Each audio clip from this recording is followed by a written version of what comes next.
ছবিকে বানিয়েছেন ক্ষমতার হাতিয়ার। ক্রেমলিনে প্রবেশের সঙ্গে সঙ্গে বুঝতে পেরেছিলেন ক্যামেরা কেবল প্রতিচ্ছবি ধরে রাখে না, বরং দৃঢ় করে ক্ষমতার চেয়ার। পুরনো ছবিতে ক্যামেরা এড়িয়ে চলা আর পেছনের সারিতে থাকা এক সাধারণ গোয়েন্দা কর্মকর্তা হিসেবেই পরিচিত ছিলেন ভ্লাদিমির পুতিন। তবে আধুনিক রাশিয়ায় টেলিভিশন ও ছবি শুধু প্রচারের মাধ্যম নয়, ক্ষমতা সংহত করারও হাতিয়ার। সেই উপলব্ধি থেকেই শুরু হয় রুশ প্রেসিডেন্ট ভ্লাদিমির পুতিনের নতুন রাজনৈতিক ব্যক্তিত্ব নির্মাণের যাত্রা।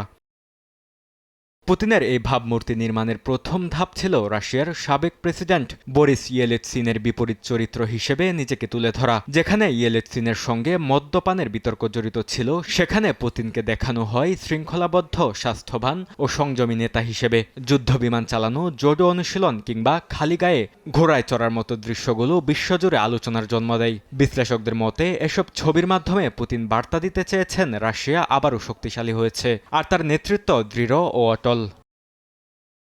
সময়ের সঙ্গে ছবিগুলো আরও নাটকীয় হয়ে ওঠে, কখনো সাইবেরিয়ান বাঘের শাবকের সঙ্গে, কখনো বিরল পাখির পাশে উড়ন্ত গ্লাইডারে, আবার কখনো সমুদ্রের তলদেশে অভিযানে দেখা যায় তাকে। সমর্থকদের কাছে এগুলো ছিল একজন সাহসী রাষ্ট্রনেতার প্রতীক। তবে সমালোচকদের মতে এসব সুচিন্তিত রাজনৈতিক মঞ্চায়ন, যেখানে পুতিন নিজেই একাধারে নায়ক, রক্ষাকর্তা এবং শক্তিমান রাষ্ট্রের প্রতীক হয়ে ওঠেন।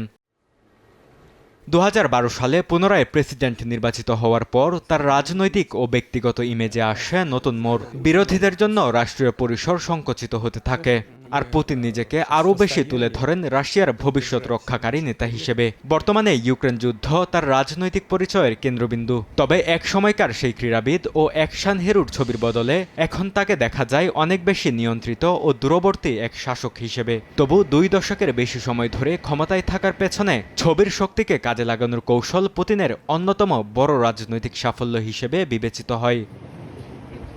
বরকতুল্লাহ, সময় সংবাদ।